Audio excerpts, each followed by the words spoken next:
morning, good afternoon.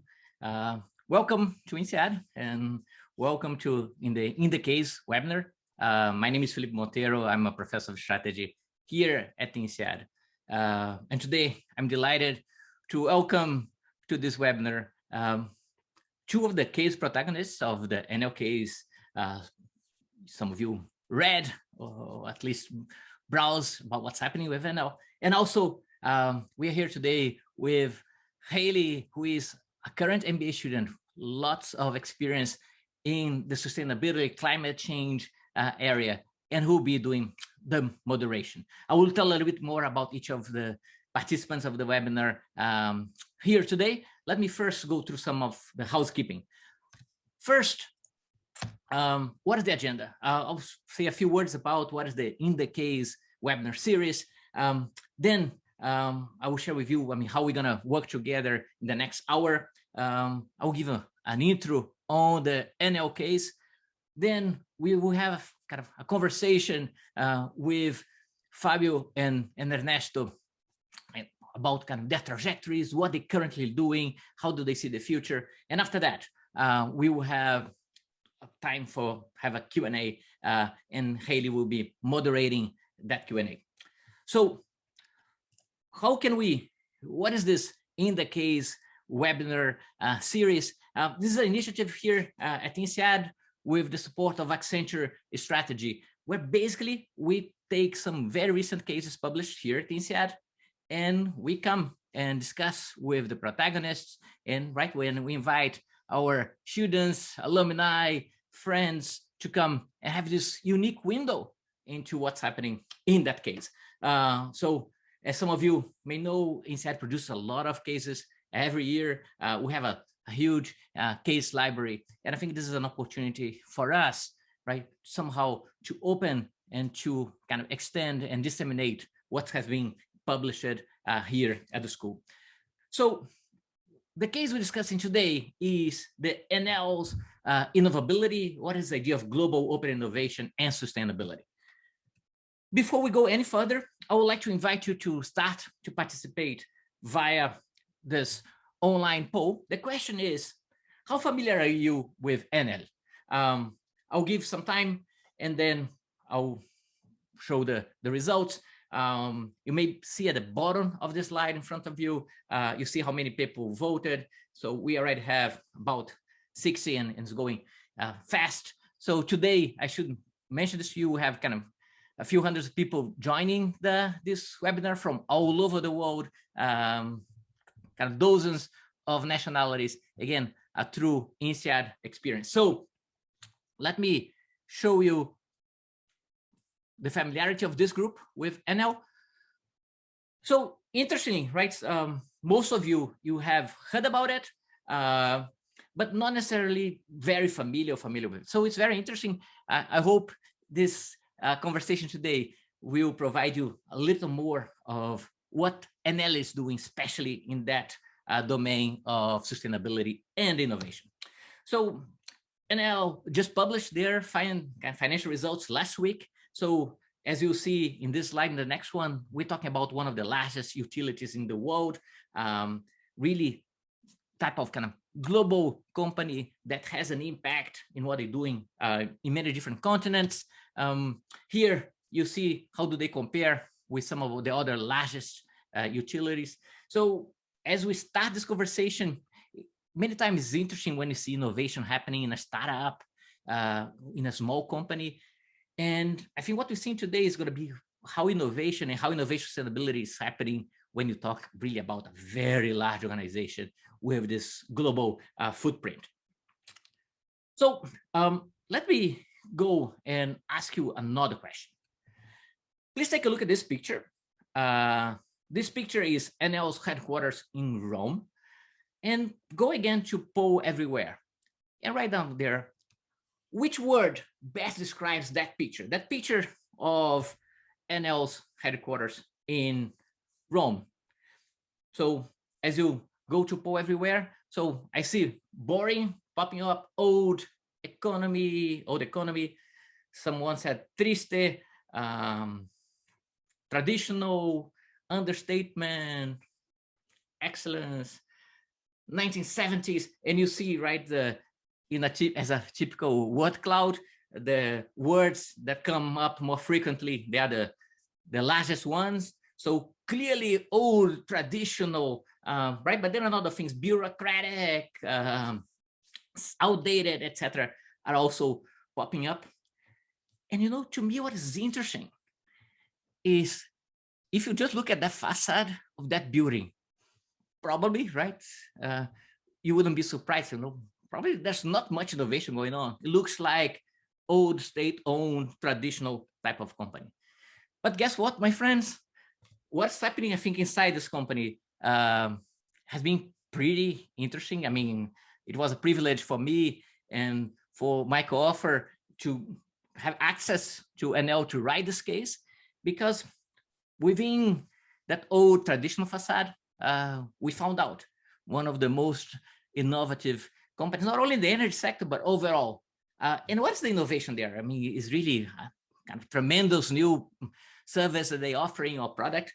I would say that the major innovation there is not only their vision for the future of the energy sector, and I'm sure, and I know, right, in this webinar, there are a lot of people from the energy sector, a number of you from other companies, also in Europe.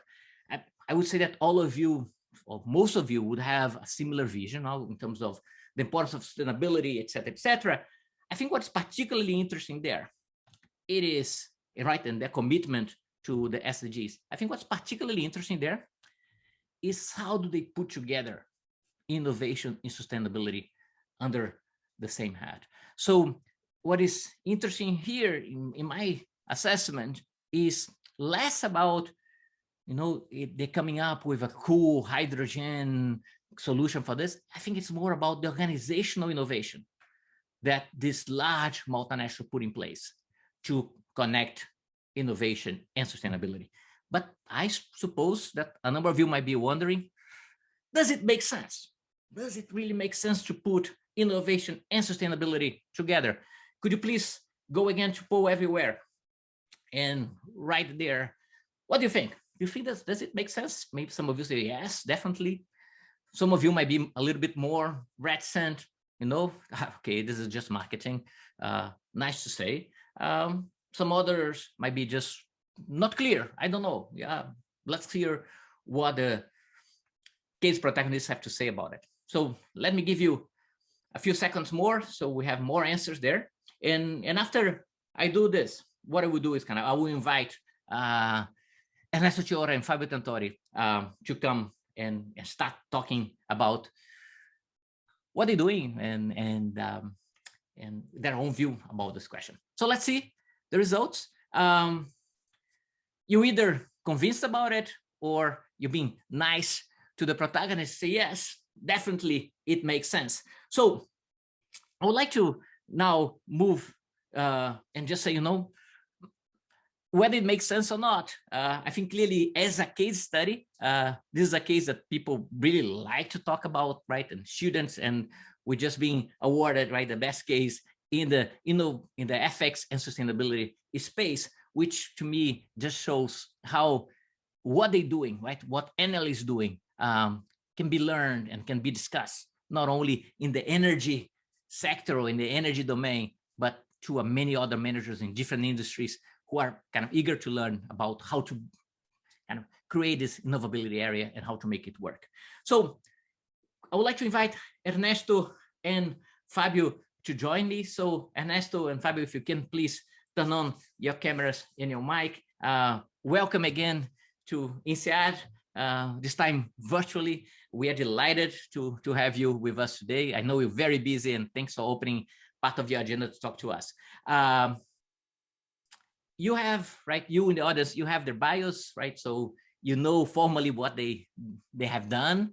What I'd like to start is getting a little bit more on, what is behind, right, the case, right? Who are really those protagonists? What is goes beyond what you see in the bios and what you may have read in the case. So let me start with you, Fabio.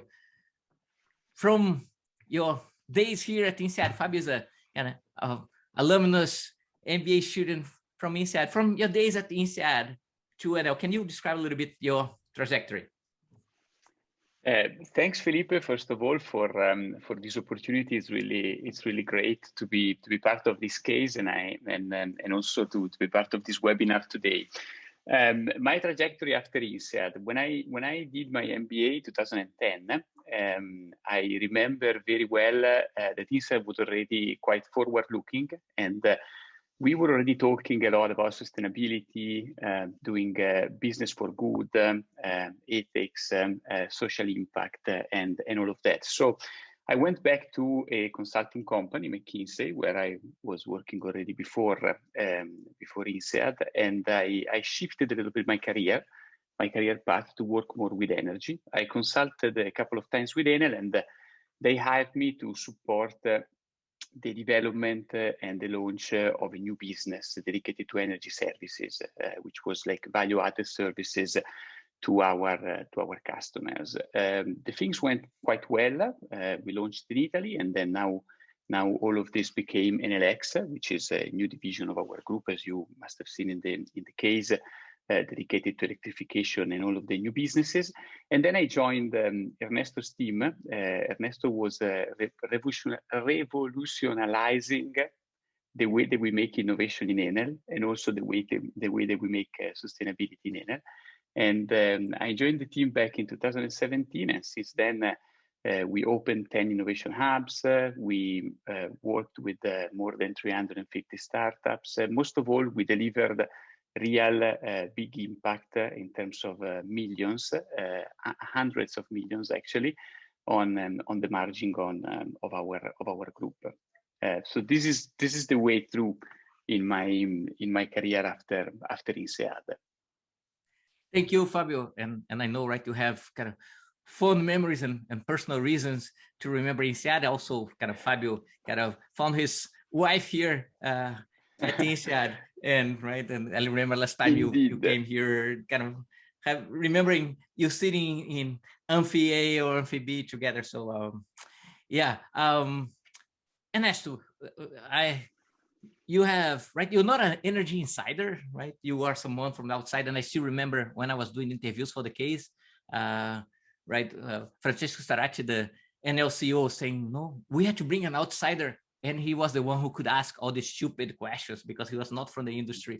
Can you share with the group today a little bit about how you end up joining ENEL? First of all, ciao, bonjour, dobra utra, buenos dias, bon dia, Felipe. Thanks for inviting me here. I have used just some of the languages that our colleagues every day use: Russian, Spanish, Portuguese, Italian, French.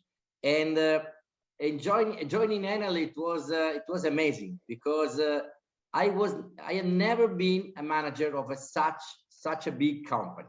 I just was a founder of startups. So I founded 3 startups. The first one when I was 20 years old, and I sold it when I was 24. The second one, I founded it when I was 30, and the third one when I was 31. In the middle, I was consultant in a very small consulting company. And also my company, one was on fashion industry, and the other one was a consulting firm focused only on innovation, were companies with a few amount of people involved. So I hadn't any experience as a manager in such a big company. And when I joined my first meeting with the head of HR, she asked me, how could you become a manager in a so big company? And I say, I don't know, but the CEO thinks that I'm right. I don't think that I'm right. But what can I bring to this company? My experience on entrepreneurship, my ability to change the status quo. I supported many companies on changing the status quo in many sectors, and the tools that I learned on how to manage innovation, because innovation management is a practice that unfortunately is not as known as other practices, business practices. And at that time, ENEL hadn't strong innovation governance, useful innovation tools, and so at ENEL there were many innovators, but not a strong innovation management competence, methodologies, and tools. So I said, I can share this, but I'm here, if you hire me, just to serve and support my colleagues, because the innovators are the other ones.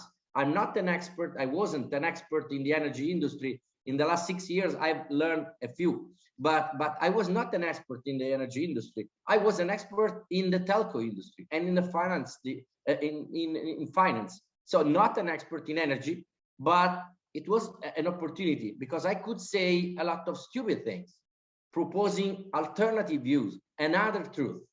And it's obvious that you can say a lot of stupid things, but if you are not the paradigms that experts have, you can say also something that could be useful. And that's why I wanted to collect not only colleagues, experts in technology.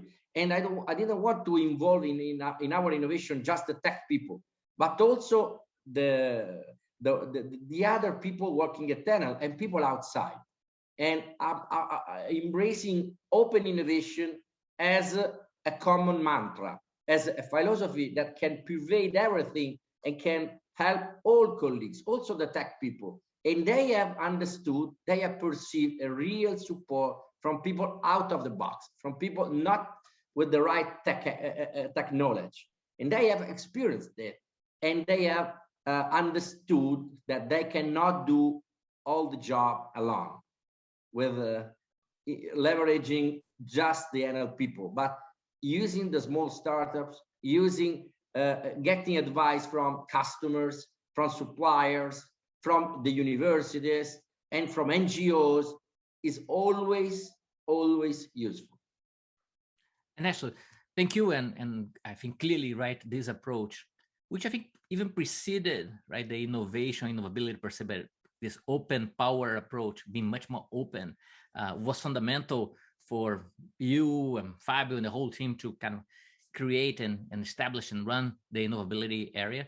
Let me continue with you for a moment, Ernesto. And I can imagine, and I have this discussion with my students in class, people talk, yes, I can philosophically, right, or conceptually, I can understand what's innovability.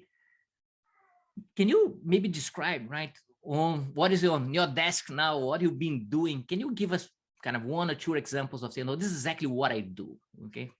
I give you an example that clearly explains, from my point of view, why innovation is so closely linked with with sustainability. When I joined ENEL, I found an interesting opportunity. We had a geothermal plant in the United States, but this geothermal plant was not fully exploited. We could install photovoltaic plant and a concentrated solar plant in the same area, hybridizing the 3 technologies. But we couldn't know the way to do this, to manage this. So we asked MIT, can we do this? Can we hybridize the energy of the sun with the energy of the earth? And after 6 months, they got money and they came back with just a no. It's impossible. And I wanted to ask them, why is it impossible? And they explained to me for 3 reasons. Okay, we turned these 3 reasons into 3 challenges for our ecosystem. We found a startup from Israel that solved the first challenge. We found a colleague that solved the second challenge. We found an external innovator. It was just an engineer, nuclear engineer in the US Army. He managed a nuclear engine in a submarine. That was his business. And he found another solution for the third challenge. We implemented the 3 solutions thanks to our ecosystem, and we found a way to make possible what MIT called impossible. And we have implemented the first in the world geothermal plant hybridized with the photovoltaic and concentrated solar energy. 1 + 1 + 1 makes 4, not 3. And for MIT, 1 + 1 + 1 made 2. instead of 3. For us, made 4. Is it innovation? Yes, because we use 3 technological innovations. Is it sustainability? Yes, because we are increasing the efficiency of renewables. And so how can you distinguish? We did it thanks to technological innovations, but it's a way to give the world another chance for more sustainable sources of energy. And everything that we are doing, leading the energy revolution, as the world leader in renewables today, as we are today, is part of a sustainable world. And when I joined ENEL in 2014, the investors were criticizing us because we were investing in renewables and in digital grids instead of investing in new fossil fuel plants. At that time, fossil fuel plants cost was lower than the cost of renewables. And they were saying, why are you investing in such renewables instead of investing in fossil fuel plants? And we said, because innovation will disrupt these fossil fuel plants. Because you take 5 years from when you decide to when you have the fossil fuel plants ready. But in 5 years, we lower the cost of renewables more than 60%. So now fossil fuel plants are useless, and it's better to manage renewables. But we decided to invest in renewables when the cost was higher, because we use innovation as the tool to achieve the aim. The aim is sustainability. We made sustainable from the business side renewables that were already sustainable for the environmental and social. So for the society and the environment, they were sustainable, but they were not sustainable from the business side.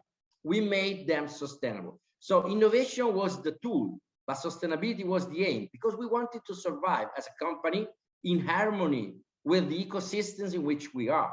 If you are killing the nature, if you are killing the environment, if you are not respecting the society and people polluting where they live, unfortunately, you are not sustainable from the social and environmental side. But you are not sustainable on the business side too, because people will attack you. But if you create a better world for them, you will have the support of the communities and the society, and they will push you up and they will help you to survive.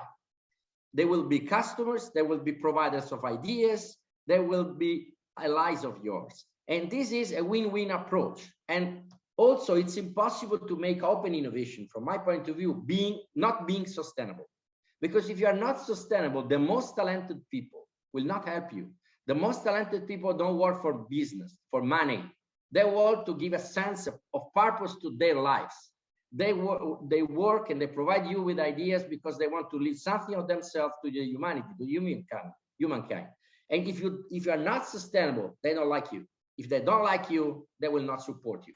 That's why it's so big, amazing companies, giant tech companies in the United States are losing talents now, because some talents have checked that they are not as sustainable as they were saying. So it's not a matter of money only, as sometimes people in the United States say, but the most talented people don't help companies who are not sustainable. That's why we think that you can't be innovative without their support, but you can't be innovative if you are not sustainable. And on the other side, being innovative, not being sustainable, is useless. So that's why we created this innovability function. But the real chief innovability officer is our CEO. Because as I always write on LinkedIn, no CEO, no party. This is very important, it's fundamental. Without his support, we couldn't do anything. And without the team, I couldn't do anything. In fact, the other hashtag is no team, no party. So I am the stupid one. The one who puts stupid questions, correct? And I'm not necessary. The necessary ones are the CEO and the team. So Fabio is more necessary than me. Thanks for this detailed and humble answer. And you know, I think, and I'm sure for those of you in the audience, I know there are a lot of questions popping up. If you kind of continue to ask your questions and kind of get to the crux of it and how they do this. I think from my side, interviewing the team is clearly structurally it was very important, right, to have Ernesto reporting directly to the CEO and having this autonomy, right, and having this mandate to implement this, because many companies, you have those goals, but they are not achievable because you don't really get the total support of the leadership and don't are structured for that. So I think it's really important what Ernesto was describing. Fabio, let me go to you, because when I start writing the case as well, one thing that caught my attention is I've done a lot of kind of research and kind of an experience working in Silicon Valley, and many times you see companies that have one innovation hub, maybe two. We are in Silicon Valley, maybe we are in Boston. I think what really surprised me, right, in a very positive way, was, wow, you have so many hubs in so many different parts of the world. So I know you are responsible for that. So maybe can you share a little bit with the audience today, what exactly you do being the head of all those innovation hubs in different parts of the world? So yes, it is indeed, as you say. We started with just one hub at the beginning, and then the company started to see the real results of our strategy of opening up to work with startups, and then that's why we started to open more hubs. We are present in the best ecosystems, or at least the ones that we believe are the best for us. We have San Francisco, we have Boston, we have Tel Aviv. We scout all around Europe, and these are places where we find our international startups that are already ready to be plugged in. Maybe we do a couple of tests, a couple of POC, and then they are ready to be scaled. And we also opened other hubs to bring startups closer to our business. And so we are in Chile, we are in Brazil, we are in Italy, we are in Spain, we are in Russia, which are places where we have a huge industrial player, where we are a big industrial player. We have an industrial presence. And this is because what we do, as Ernesto was explaining before, we made innovation and sustainability pervasive into all of our businesses. We ask to business people what are their challenges, what are the problems that they're facing, how they see potential opportunities for the future. Once we have this clear, or maybe not even that clear, but at least we know that there is a challenge, that there is a search for a potential solution, we go into all of these ecosystems and we ask to all of the players there, venture capital funds, universities, accelerators, incubators, anybody that has to do with innovation in general, we ask them if they can suggest us some potential solutions. We scout for this solution. We look into a few of them. We select the best one. We play them back to the business line. And then in the business lines, there's a team in each one of them that is actually his job. The job of this team is to work with startups, innovators, universities, and anybody in a very, let's say, open innovation manner to try to test the solution on the business, and then if it works, to scale it at global level. And to do that, of course, we needed to open also in the places where we are present, because we give them access to our laboratories, our funds, anything that we have in terms of equipment, our expertise, which is quite important. So together with the startups that we scout and the business people that are working directly with the startups, we make these solutions scalable, and then we scale them at a global level. Thank you, Fabio. And for those of you who maybe just joined, or what have we done so far? I've asked the case protagonists first to describe a little bit about their trajectory. So we heard kind of Fabio saying, from INSEAD days to McKinsey to ENEL, and then kind of we also heard kind of Ernesto say, not from this industry, really an innovator, someone coming and having the courage to kind of shake the status quo and start changing. So that was the first part of our conversation. The second part was what they're really doing. Give us an example. And now I will move, just before we open up for Q&A, I will move to a more speculative kind of set of questions, kind of to both of them, which is, you've been doing this for a few years, right? Successfully, and a lot of people acknowledge that. what do you think is going to be your next 3 to 5 years? What it means in terms of innovability at ENEL and for you personally. So Fabio, let me start with you. So the next 3 to 5 years, innovability, and Fabio, what do you see? So innovability in ENEL is a concept that has been proved, is bringing results, made us resilient also through the crisis that we just had, with all the work that we did on digitalization, remotization, and all of those other innovations that we actually scaled in the business. So I believe the next 3 to 5 years will be even better, no? Because now we had the last 5 to build this amazing machine that is working, and I think there's going to be more and more work, more to do. My real focus for the next few years will be also to try to bring some more disruptive and new technologies into place in ENEL, maybe focusing on those businesses and those opportunities that it could be that are not yet seen by the business line of the group. So that's the main focus that I will have for the few couple of years. Thank you, Fabio. Ernesto, what are your next 3 to 5 years looking like?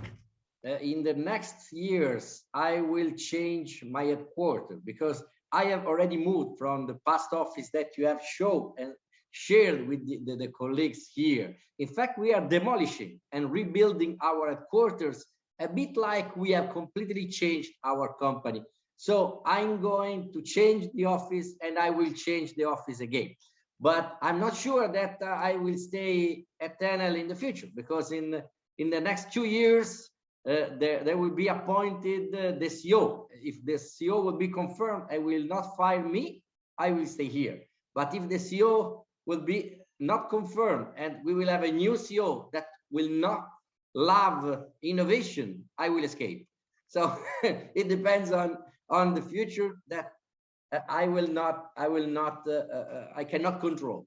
But going out of this, I make an amazing job, an extraordinary job, because every day I see technologies that could change the world. Startuppers, professors, they write to me, I interact with them, and colleagues share with me a lot of technologies that can really change the world. And I deal with, on the other side, I deal with how to give a better future to very poor communities who live 1,000 kilometers from the first city, in the middle of the Atacama Desert, or in the remote places, in other remote places in Chile, Colombia, Peru, South Africa, Argentina, Australia. So it's an amazing job. I never get bored, because why I love to be a consultant, because every day I could look at different companies, different situations, different realities. But the good is that with ENEL, I'm always managing different tasks and different topics. This is what I really love, in different contexts with different business models. So let me just kind of do a quick follow-up. When we look right at the initiatives of kind of global open innovation, innovation outposts, kind of technology scouting, I mean, the big risk, right, is that you managed to create this and you had the leadership support. And then, as you alluded to, maybe right comes a new leadership, and then right, or comes a crisis, and it's sometimes very hard, right, to keep this that goes beyond. And right, how do you see that challenge of making, you know, all the structural, cultural process changes that you made, kind of more, kind of how to increase the longevity and the sustainability of the innovability, if I may say so. No risk, not real. So no excitement. So we love risk, because if you risk, you can do something new and something disruptive. If you never risk, you just manage incremental innovation. And it's powering our lives also, no? The thrill that comes from the new, the uncertainty. And it's beautiful. I quote Albert Einstein when they interviewed him after a big success, a big award that he received. And they asked him about the new activities that he will have done, will have managed in the upcoming year. And he replied that he didn't know. what he was going to do, because otherwise you couldn't call it research. So research is looking for something that you don't know, and it's amazing. And at ENEL, we are managing research, we are managing the new, looking at our strategic plan and our key figures.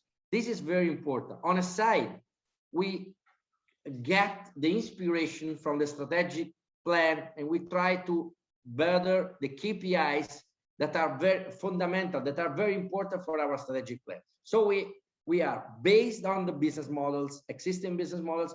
We are inspired by the existing challenges, and we must achieve concrete results to improve our effectiveness in the everyday business. On the other side, we want to explorate, not only to exploit, but to explore.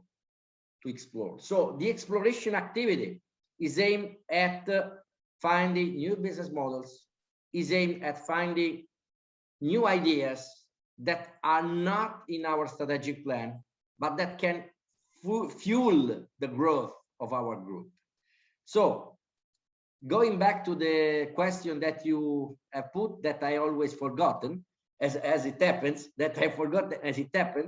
I think that it's an amazing job, because we are mixing talents, we are mixing knowledge, different expertise of people, and we are mixing social challenges and technological challenges in a everyday business, and creating something that doesn't exist for future business.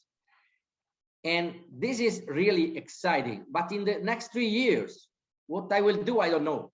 Because as Albert Einstein said, that he couldn't describe what he was going to do, I cannot say, I cannot share with you what I will do, because I don't know. Sincerely, I don't know.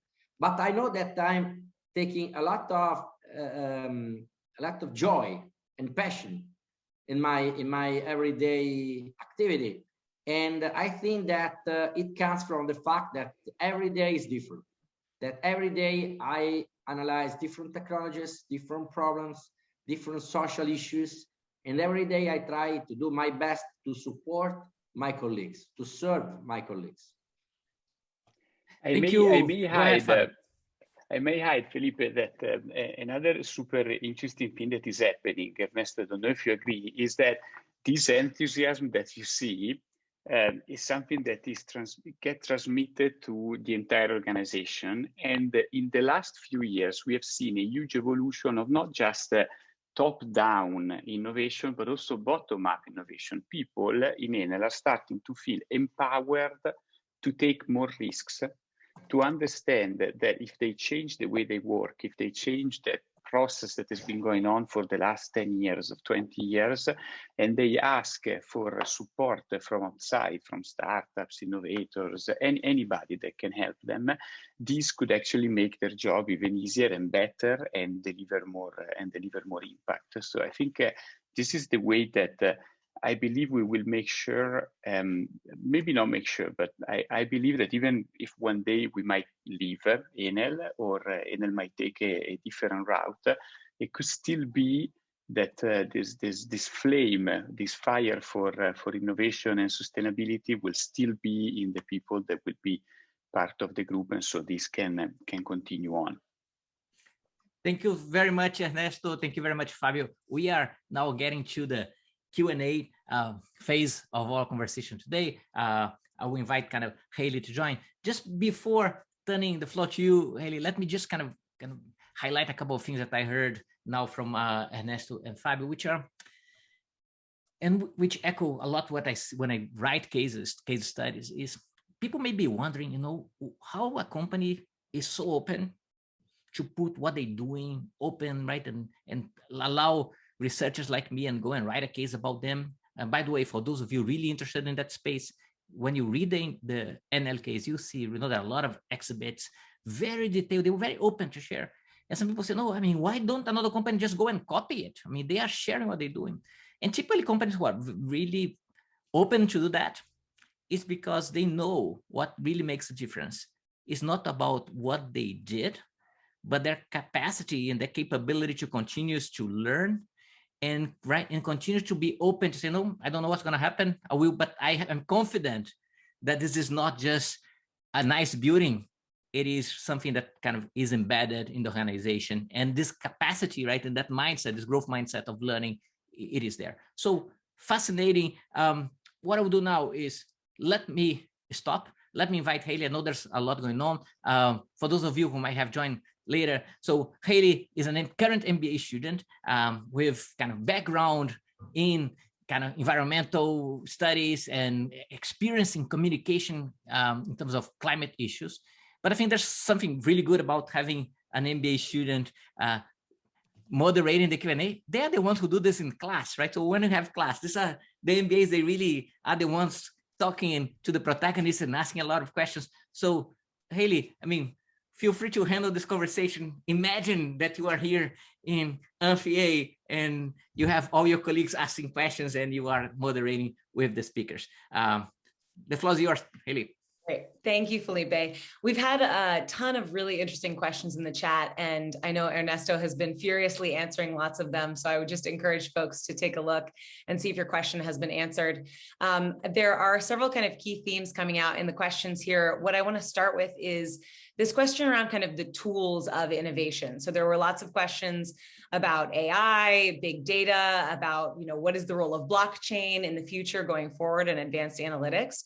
So maybe a question more for Ernesto, but how are you seeing those tools being used so far? And what do you expect to see in the near future? We use a lot of tools, not only technological tools such as AI or blockchain, but innovation management tools, crowdsourcing. We have crowdsourced. We have a website called openinnovability.com. Thanks to this website, we have collected more than 400,000 people from more than 100 countries, getting more than 7,000 ideas, implementing more than 350 projects. Another fundamental innovation tool is the innovation hubs that Fabio leads.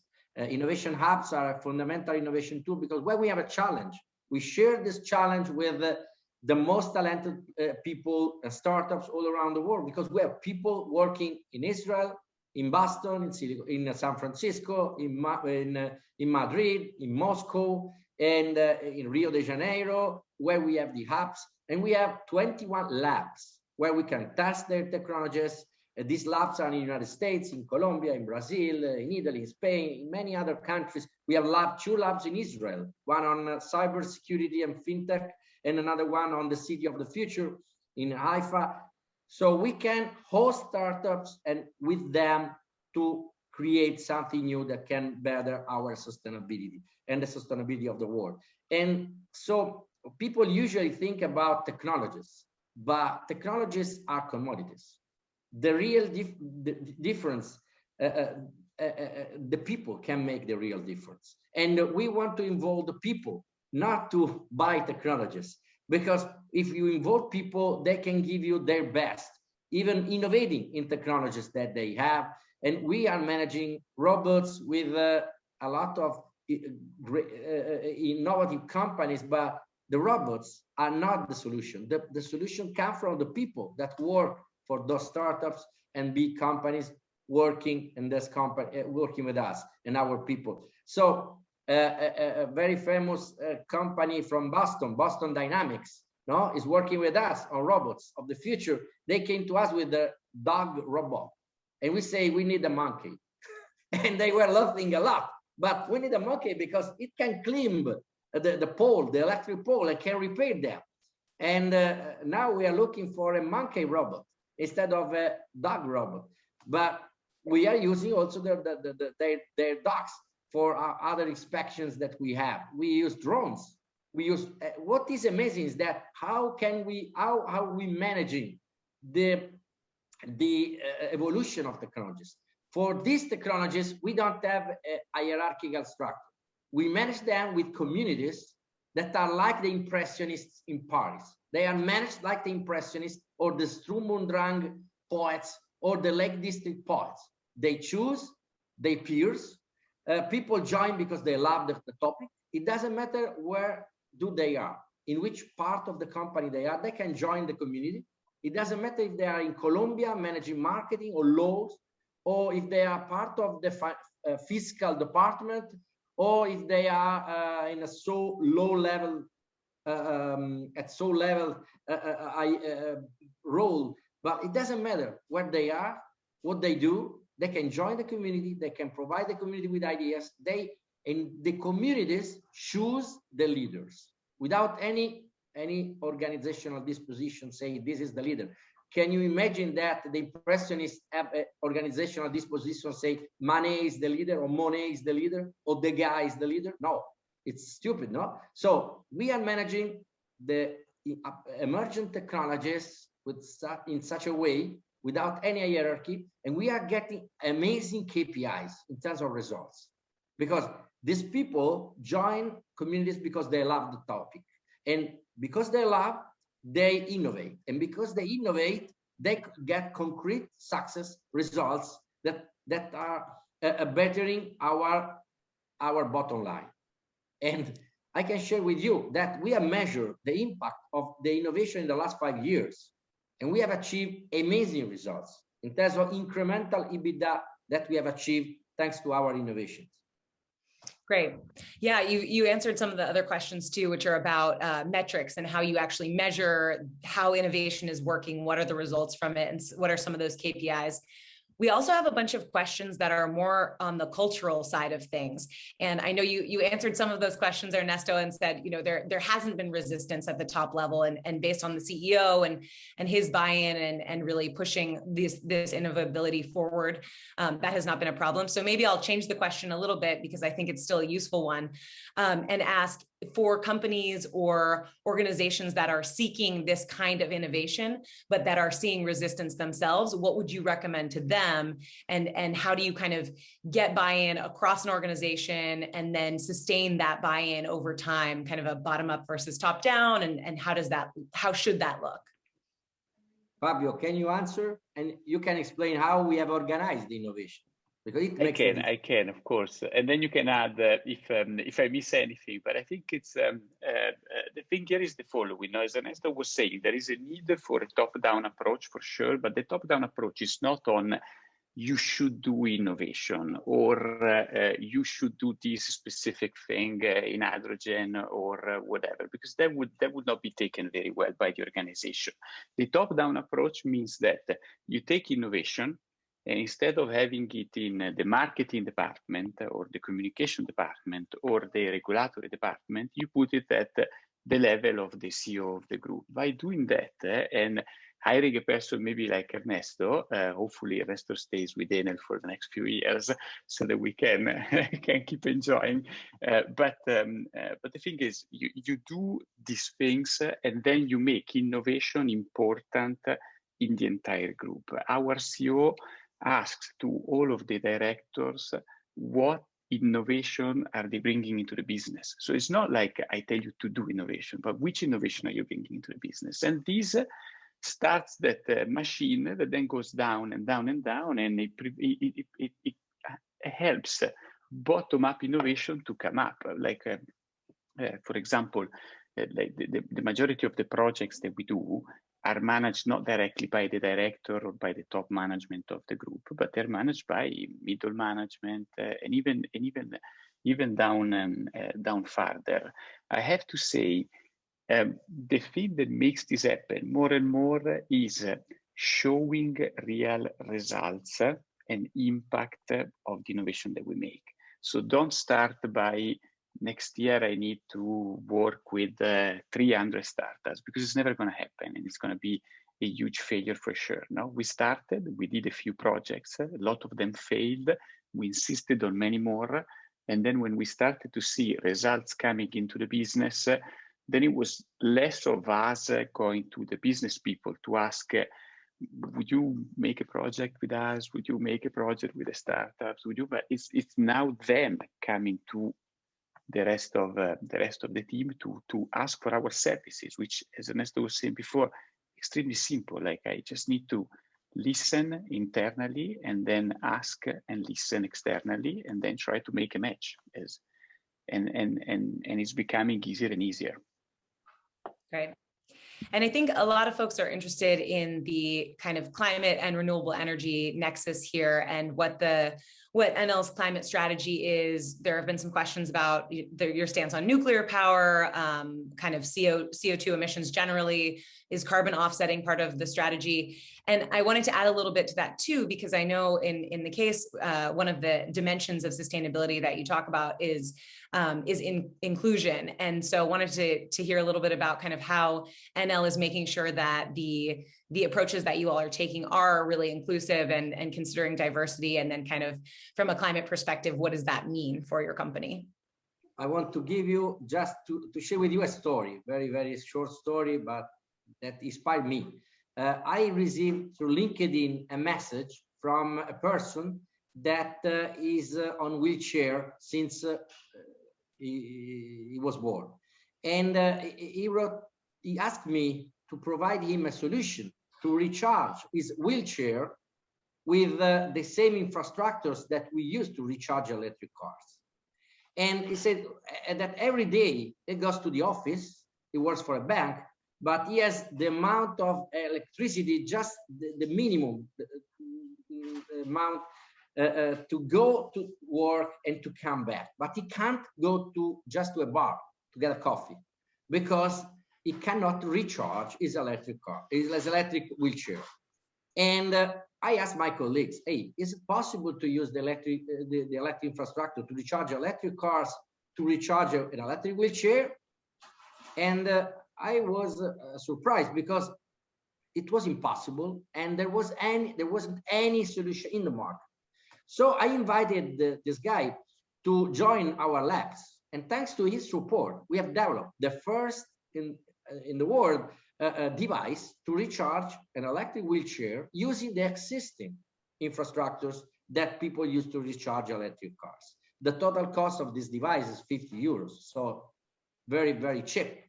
And we have invented it. We have launched it at the Consumer Electronics Show in Las Vegas 2 years ago. It was the last meeting that we managed live because unfortunately the pandemic came out after.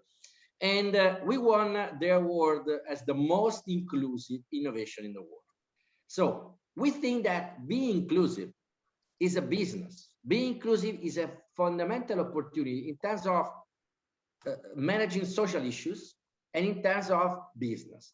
There is not any contradiction between managing social issues, managing SDGs, Sustainable Development Goals, and making business. Every problem of the humanity is an opportunity to make business. If every company would adopt just one SDG, this company could have an exponential growth if this company is able to achieve this SDG. Because every problem brings an opportunity. And this is a social opportunity. This is a business opportunity. We have adopted as the mantra, corporate mantra, SDG number 7, providing sustainable, accessible, and innovative source of energy to the world. And obviously, we have lowered the cost of renewables. We are investing in renewables. We are now the largest producer of renewables, and we have a plan in the next 10 years that involves investments of ENEL for 180 billion. 180 billion to be invested in the next 10 years only on energy revolution. What I call energy revolution, the other one called energy transition. But transition is a transition to something else. I look directly at the end of the process, to the revolution, not to the transition. No? That's why I call it energy revolution. And this energy revolution brings many opportunities. So being inclusive is an opportunity. And we have launched a plan. We have involved all the business lines, all the functions in a plan to include disability in our activities. So not only supporting our disabled people, not only serving better our disabled customers, but also transforming ENEL to manage new business models based on inclusion. So this is another sustainable issue that can become a sustainable business model. And I give you another example. We have a deaf colleague he can't hear because he's deaf, but he helped us to find a solution. And now, thanks to this solution coming from a startup, he can join video conferences like this because there is a software that translates what we say into text. He can read the text, he can write the text, and this software translates what it writes into voice. So he can join video conferences. And 2 years ago, when he came to me, he was very sad. He said, I have 2 degrees, business administration and electrical and industrial engineer, but unfortunately, I will not have a fast career, because he said, I cannot join a video conference. In the last 2 years, he has joined many video conferences before the pandemic and during the pandemic, thanks to the software. Now he leads 60 people at global level, and he's the global leader of our robot and drone project in our electric plants in the world. So he's leading 60 people from many countries for the provisioning of robots and drones in our plants. And he's a manager. And he's making a very fast career that he deserves, because he deserves, not because he's deaf, but without any problem, any limit, because he is a deaf person. So what is very important is that every limit, every problem brings opportunities that we can exploit if we want. Absolutely. That's great. Well, I think we're close out of time. I know there's a lot of other questions in there. So maybe Ernesto and Fabio, if you have any typed answers, that would be great. Otherwise, Felipe, I'll hand it back to you to close us out. Thank you so much, Haley. So where we are, it is such a difficult task to have a conversation that has so much depth and so much in terms of examples in 1 hour, but that's what we did, and I think we learned a lot. I learned a lot from the protagonist. I mean, it was great to have kind of Haley kind of grading, kind of moderating, and getting some of your questions. So at the beginning, I asked you this question. I asked you, to what extent you thought that putting together innovation sustainability made sense to you, and the vast majority of you were convinced it did. I hope for those of you who were kind of hesitant or reticent, I hope you change your mind. If not, I mean, it's fair. I mean, also, I would encourage you to go and read the case and get more details on it.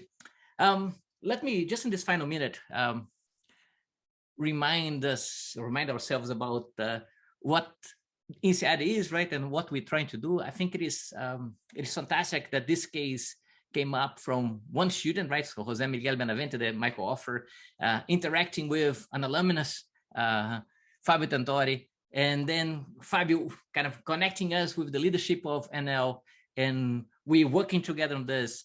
And today we're having the chance to invite you all, kind of having a current MBA student talking about it, which to me is, if the case about open innovation, I think what we did in this case is pretty much, I mean, how can we work together and be open and collaborate? So I hope this is a living example of how to do this.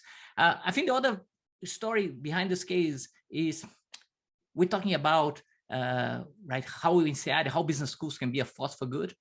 I hope that this case will inspire many of you in large organizations, small organizations, how you can use all the apparatus, all the tools, as Ernesto was saying, in terms of innovation, for a very important goal, which is how we have kind of a more sustainable future. So thank you, all of you. I mean, I know we've been connecting from many different parts of the world.